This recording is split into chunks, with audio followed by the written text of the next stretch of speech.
Hey Leo, rising signs of the zodiac. I'm Cosmic Girl. Thanks for tuning into your horoscope for the month of November through the lens of astrology. Trust you're doing well. On the 5th of November, we are having our first lunation of the month. It's a full moon in Taurus, and that's an extra special day for your Cosmic Girl because I'm celebrating my second year on the YouTube platform. So I'm having a little happy dance with an exalted full moon in Taurus on the 5th of November. I've been delivering astrological information for 2 years. Spun me out when I realized that when I started doing the horoscopes for November. So, yeah, very excited, very pleased with all my subscribers and comments and shares and likes that have come across my table in the past 2 years. It's been a wonderful journey and one that I will continue to enjoy creating fabulous content regarding astrology for all rising signs. Okay. Busy month of November. Let's jump straight to it, Leo rising signs. Your chart ruler, the sun, is continuing its transit in Scorpio, your natal fourth house, opening up the month of November all the way up until the 21st of November. Okay. So, with your ruling planet, the sun, lucky you, Leo rising sun, the sun is your avatar in this incarnation, one of the best luminaries. So, the sun in the natal fourth house, so the focus is on the home, your family and domestic sphere is your focus and where you're putting a lot of time and energy and effort towards. So, tuning into the Scorpio sensory side of your home and family lives. The Scorpio is a water fixed sign. Some Leo rising signs may be dealing with water issues or have been since the 22nd of October when your chart ruler, the sun, first ingressed into Scorpio.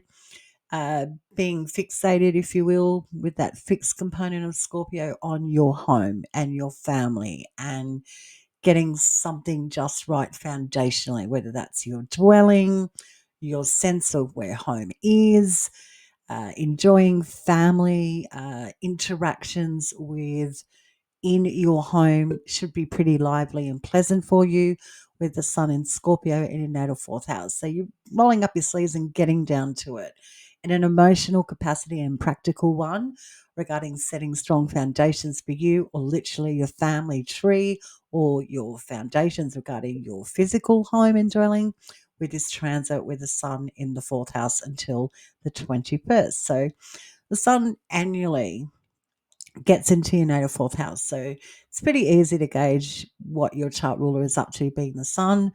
Sun takes a year to go through each zodiac sign. So think when the sun is in Scorpio, you're flooded with feelings and emotions. You're fixating on your home and your family and getting things right in your dwelling and your property, if applicable to you.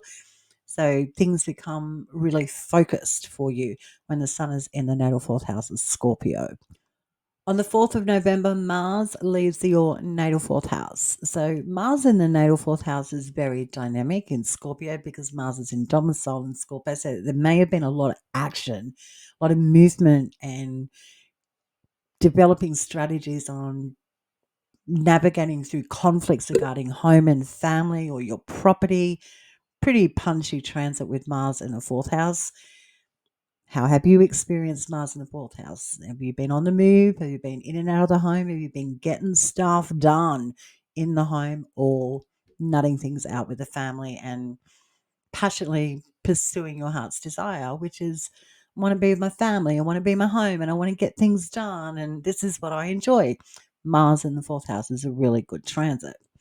And on the 4th, Mars ingresses into Sagittarius, your natal fifth house, to December 15.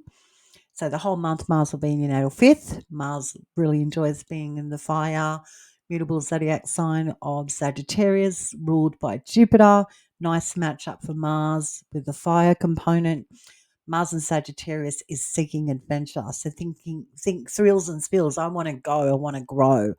I am passionately driven towards action and movement. I want excitement. I want knowledge. I want to learn. I want to explore. I want to open up. And in the natal fifth house, we're talking about recreation and leisure pursuits, intimacy, seeking intimacy, dropping into getting more involved with children. Children really getting quite activated now in the natal fifth house where Mars will be transiting from the 4th of November to December 15. Mercury is also co-present in your fifth house of things that tick your boxes. And Mercury, poor Mercury's in detriment, having a bit of a difficult time. So maybe there's finance and travel issues that need to be nutted out regarding children, if applicable to you, or pursuing your heart's desire with leisure and recreational pursuits or intimacy.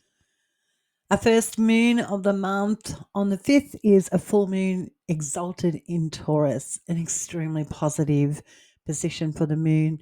No matter what phase the moon is in, whether it's in Taurus, it's a pretty good day. But we have an exalted full moon in Taurus at 13 degrees, lighting up your natal 10th house. Pretty solid moon in the 10th, pretty important. 10th house is an angular part of your natal chart, so pretty punchy. And the same day of this full moon on the 5th, we've got Mars sextile Pluto. Yeah, I think this is a big one for you as a Leo rising sign because in the 10th, it's a public part of your natal chart regarding your public facing roles, your identity in the public, ambition, your professional industry. If you're a working Leo rising sign, it's the house of career and your sense of authority. Do you have authority or do others have authority over you? And when the full moon in Taurus, you get to see a result, which is what a full moon phase is. So we see something in its full bloom, if you will, really coming into a maturation stage. So with a full moon in Taurus in your 10th house, then we get a relief. We get a bit of a, oh, wow, this is big, this is happening. So, what I'm getting here astrologically with this archetypal meaning of the full moon in Taurus, exalted at 13 degrees in your 10th house of public facing roles, your public name. I think this is where you might be making a big decision regarding your ambitious trajectory, regarding public facing roles, your career. I think there's a big decision coming this way where you start to go, is this my forever thing? Does this feel comfortable? Am I right with this? Because an exalted full moon is extra potent, where you're really in your feels, you're dropping in to all of your five senses, and you'll have a nose, if you will, an intuition if you are comfortable in a public facing role or what you immerse in regarding your career, and you get an opportunity to make a big decision. If it fills your cups up or it makes you feel, oh, you know what, I'm done with it. So I think there's a big decision coming here on the 5th, potentially, for you to, at your own free will, decide, what do you want to be known for in a public capacity? And how were you received, and how does your body respond in kind to the natal 10th house of how you are known and seen, and more so to do with your career as well, or your professional industry. If you're a working Leo rising sign, could be going through a bit of an upgrade, think leveling up on the 5th. So this could be recognition through, the reports are coming in that we've had a stellar year financially. Thanks very much, Leo rising signs. You've been part of this.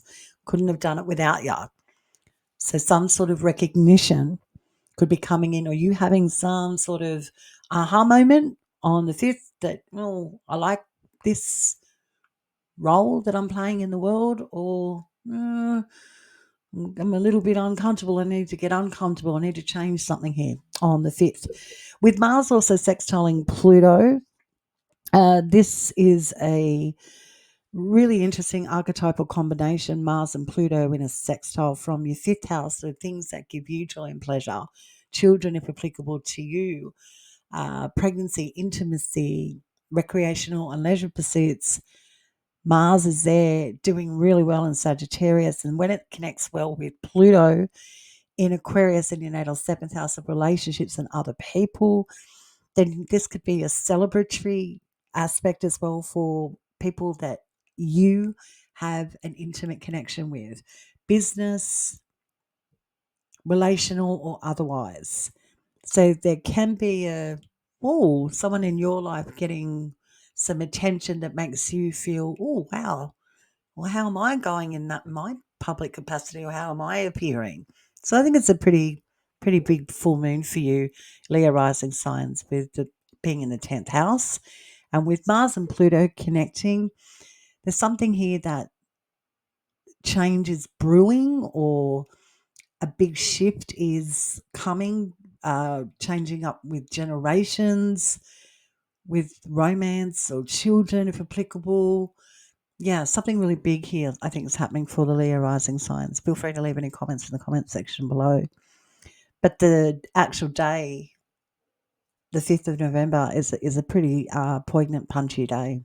On the 6th, we have Venus ingress into Scorpio, your natal fourth house, where the sun is, your chart ruler, to the 30th of November. So Venus is at top speed in the solar system. She's really quick. So Venus quickly visits your natal fourth house.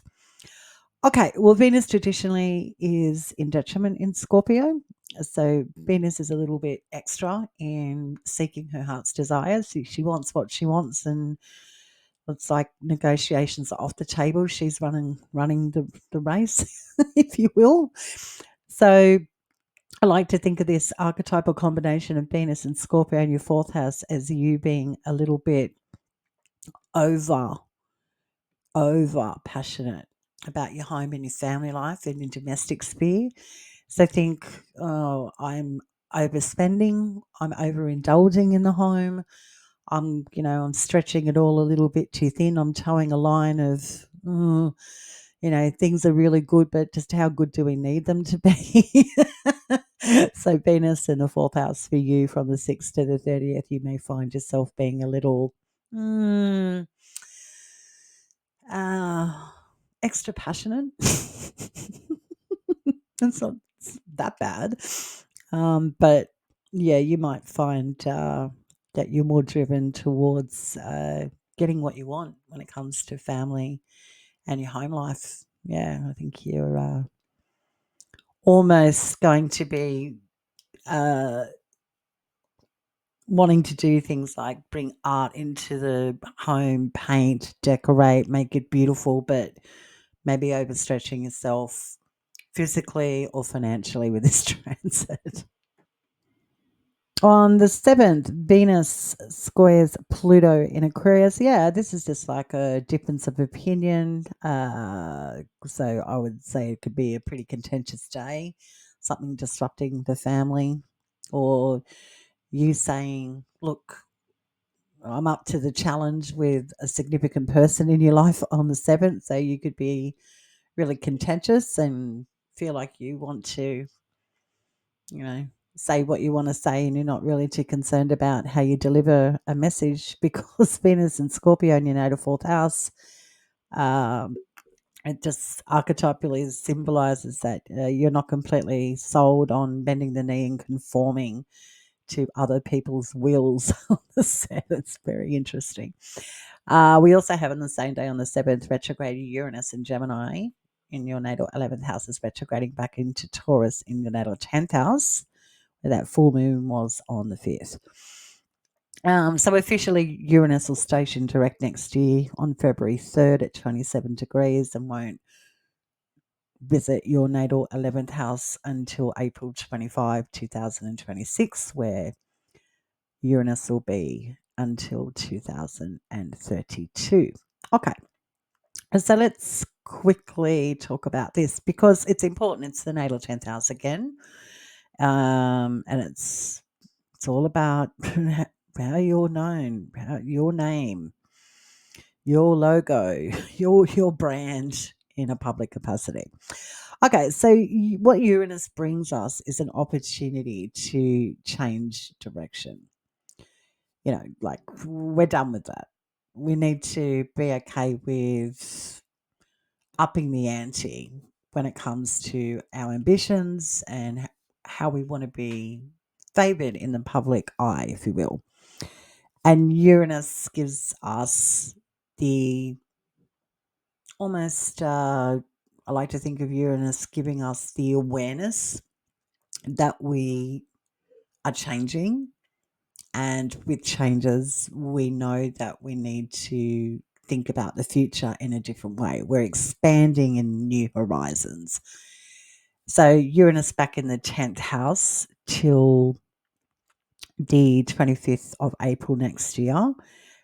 Think of sharp left turns, uh, weird and wacky ideas on how to extend your reach in a professional capacity if you're a working Leo rising sign, or just changing up your appearance or how you're known in the world is going through a transition with Uranus in the 10th house. Because Uranus can be very disruptive, you could feel a little wired, to be transparent, because the Uranus electrifies the brain and gets us thinking. And when we start thinking a little bit too much, we can lose direction because Uranus is so expansive. And Uranus's primary function is to create liberation and freedom. So we are in flow with our own agendas. And when we want what we want, especially in a public capacity and with our ambition in our careers and our brand, we get very focused, laser focused on going bigger. And that disrupts the normal trajectory. And Taurus is a fixed earth sign, and you may find it difficult to change or roll with the punches with Uranus back in the natal 10th house. So think, I've just got to go with it. You know what? I'm just rolling with it, because that's all we really can do with Uranus. Because Uranus just has us ducking and weaving and pivoting and detouring, and we've got to have a bloody sense of humour at the end of the day with Uranus. But he does give us awareness. He's got that word connected to him, which is awakening. So we're waking up to how we're seen in a public capacity and our identity and our name and our brand, where we're aware. And with awareness, whether it leaves a bad taste in your mouth and you go, I need to change something up, or you want to revamp, Uranus will certainly give you the wind at your back to do it with no problem. So think throwing the baby out with the bathwater. You've done this career forever, and now you're not. You're a mother, or you're a grandmother, or you're married, or you're getting divorced. It's that kind of transit, and we've got to just go with it. We've got to go with change. You're a fixed sign as a Leo rising sign. You don't really organically like change. You like to be the instigator of it. And with Uranus in the 10th, it could feel like you're very in and out and ducking and weaving, and could be very disruptive. But disruption is good. It shakes things up. It gets us out of the norm, and we get to experience different experiences. So all in all, I don't think it's going to be extremely difficult to navigate, because Uranus has been in Taurus for over 6 years. And if there are significant changes and transitions you're going through, then it's just time to be okay with where you're at and recalibrate and readjust and reset to your best ability with your well laid plans when it comes to your public facing roles and career and ambition. Big one. On the 9th, Mercury begins its third and final retrograde of 2025 in Sagittarius in your natal 5th house at 6 degrees. He's heading back to your natal 4th house, where it's going to get very interesting. On the 11th, Jupiter begins its annual retrograde in Cancer, where Jupiter is exalted in your natal 12th house. It begins at 25 degrees, and Jupiter won't go direct until next year on March 10 at 15 degrees. Okay, Jupiter in Cancer, where Jupiter's exalted. Wonderful transit for Jupiter to be in a sign of exaltation.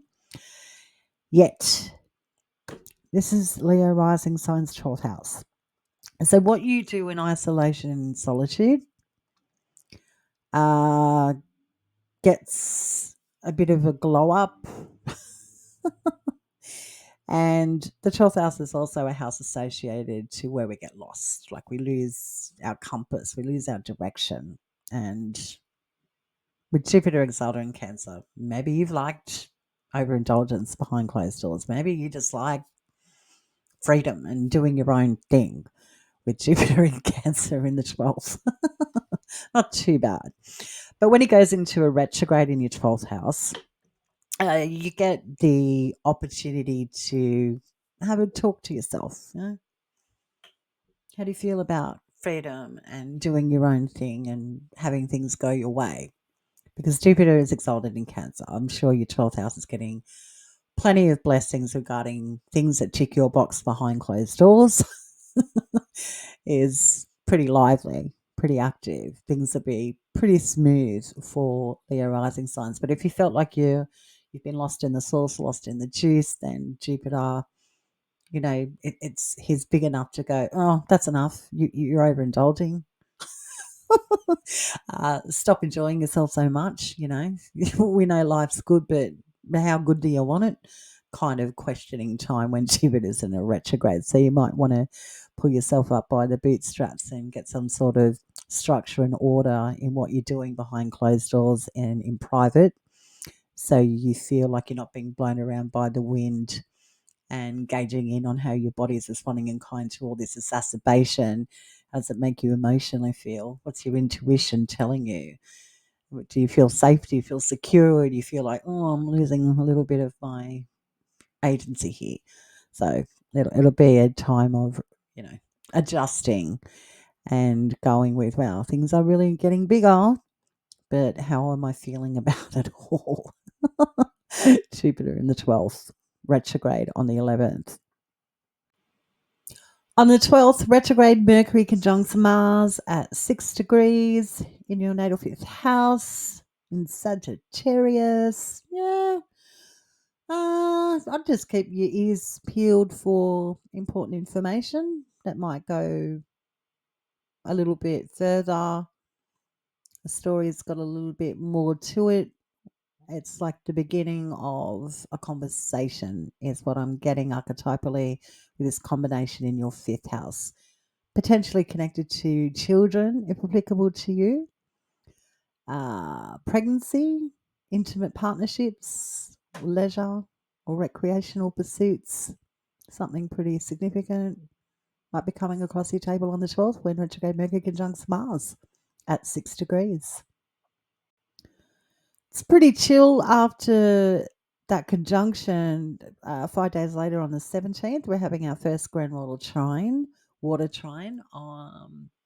We've got your chart ruler, the Sun, trining retrograde Jupiter, and Jupiter retrograde is trining retrograde Saturn. Yeah, nice day for just doing what you want to do. Nothing's too much of a push with a grand water trine. And it's your chart ruler, the Sun, which is the star of the show here, as it is also on the 21st. So you might be more organically dropping into your 5 senses. Think things like, oh, where am I at? Where am I going? What floats my boat? What fills my cups? So you might be swimming in thought, if you will, on the 17th of the grand water trine. We also have Pluto sextile retrograde Mercury. I like this for resuscitating an idea, maybe a travel plan or something to do with your finances. Yeah, really good day on the 17th. On the 18th, retrograde Mercury begins retrograding back into Scorpio, your natal fourth house, where your chart ruler, the Sun, is and where Venus is, and Mercury stations direct at the end of the month on the 27th. Okay, so with Mercury back in the natal fourth house of Scorpio with the Sun and Venus, pretty lively in the home and within family. I think planning travel, scheduling travel itineraries, nutting out finances within the home and the family might be a big focus, and just lots of communication. Think emails, phone calls, text messages, just gets really busy. And yeah, lots of movement in and out of your home environment on the 18th. I think there's a bit of change going on here foundationally. Leo rising signs, really important day for you on the 21st. Your chart ruler, the Sun, is very active. So we like working with planets and transits and listening to astrology for our rising signs. So we sort of know when is it really active. Well, it's the 21st for you. Okay. We have a new moon in Scorpio at 28 degrees with a Mercury cazimi. You have your chart ruler, the Sun, opposed to retrograde Uranus, trining retrograde Neptune, and then the Sun ingresses into Sagittarius for 4 weeks. So big day on the 21st. Very dynamic because your chart ruler, the Sun's really a big story here. So this is all about you, Leo rising signs, your role within the family, your home life, your domestic sphere is pretty activated on the 21st. All right, let's talk about these aspects and movements of the Sun individually, just to give you a bit more depth in understanding why the day is really important. The first thing with the new moon in Scorpio, traditionally the moon is in force. So we've got a new beginning that's like, oh, I'm not completely sold. This is so fantastic. But I think the Cazimi with retrograde Mercury to the Sun, so Mercury's in the heart of the Sun here, which is what a Cazimi indicates. But it means that things are moving and changing in a new direction. So this new change is like a necessary evil, even though bittersweet and a bit uncomfortable. We need to start being okay with changing up the dynamics regarding our home and family. Think new environments, new people, new experiences that can be a little frustrating because that's the moon in Scorpio when it's in fall through the dignity scheme of traditional astrology. We're talking about a new start that feels foreign to us. So it's like, I've got to get my home life right. I've got to get things done. The family dynamics need to change. I need a new system foundationally to keep me straight. And the Mercury Cazimi is like that intelligence coming in, going, yeah, it's time.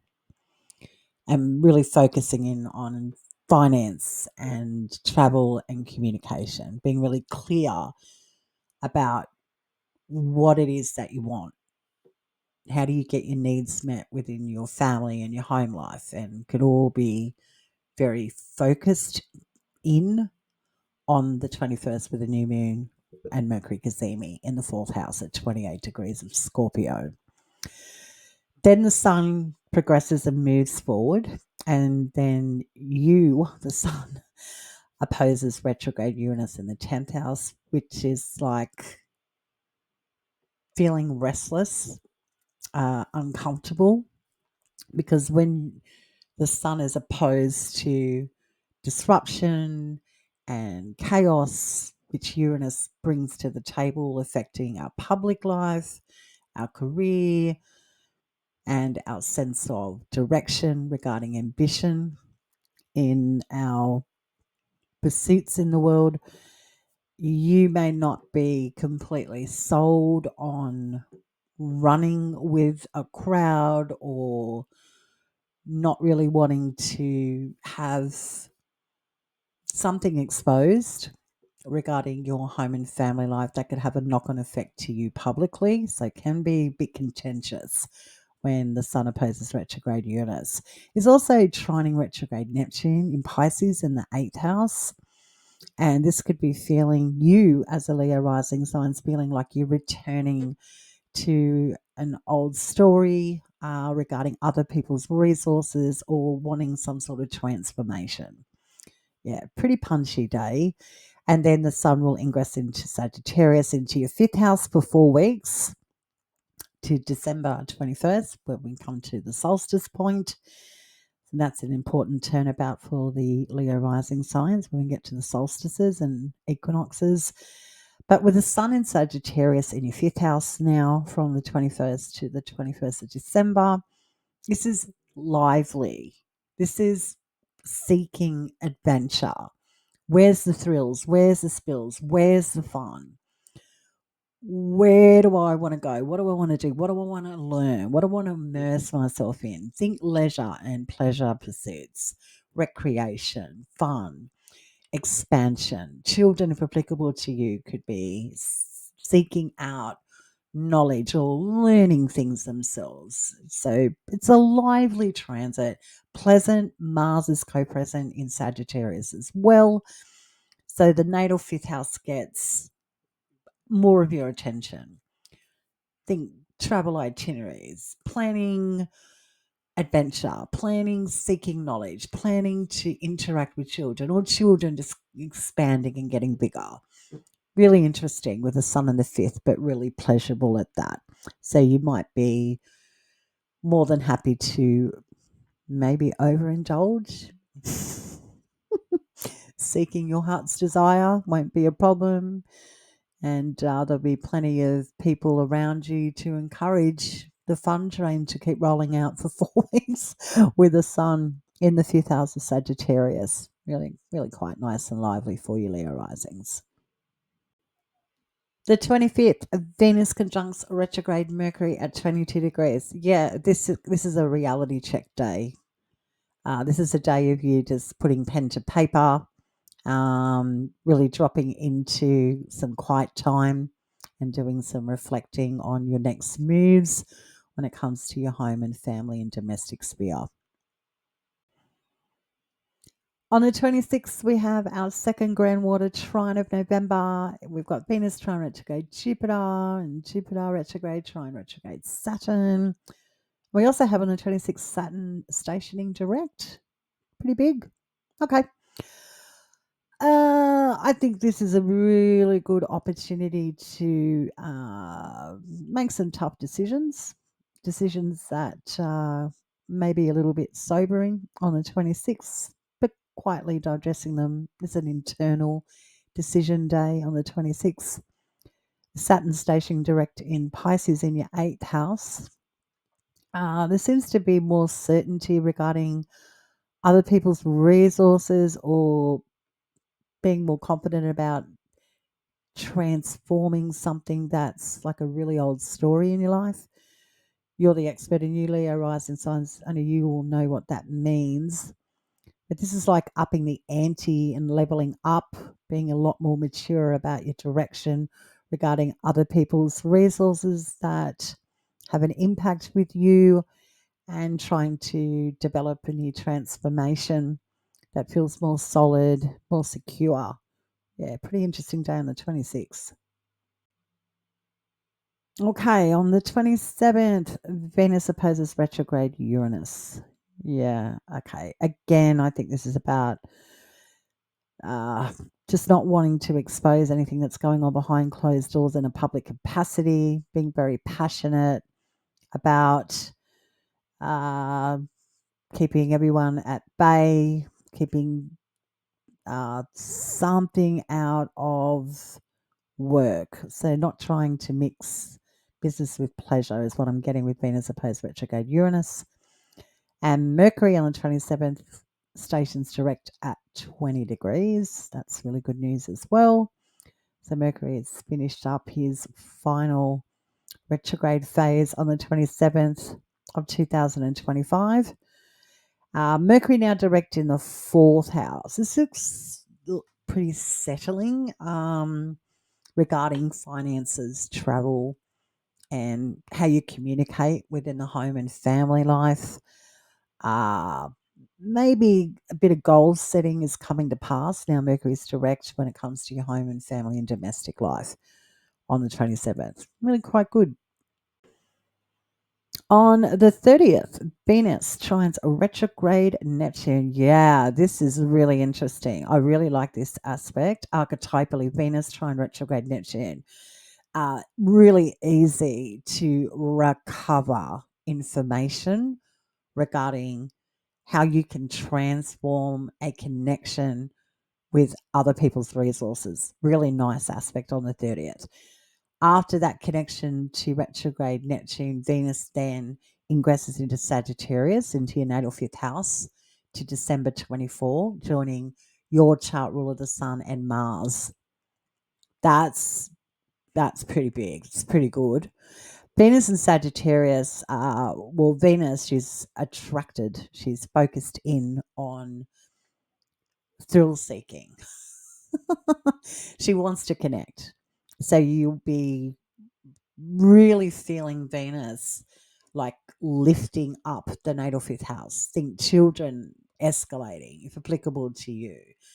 Um, for intimacy, your sex drive really coming back on board or wanting to explore intimacy, leisure and recreational pursuits. Venus in the fifth. Well, she just loves playing sports. She likes adventure. So you might be seeking out adventure. Think sporting events, concerts, immersing yourself in environments that light you up. That's what Venus will bring the natal fifth house, which gives the fifth house of things that we really like gets a boost exponentially with Venus in the fifth house. It's pretty lively from the 30th to December 24. Thanks for tuning in, Leo Rising Signs, to your horoscope for November with your Cosmic Girl. Trust you have a fabulous month. Pretty exciting. Lots of activity in the fourth and fifth house for you. If you would like to work one-on-one with me, I can be contacted at the email being cosmicgirl101@protonmail.com. Until next time, enjoy your November. And remember, stay cosmic.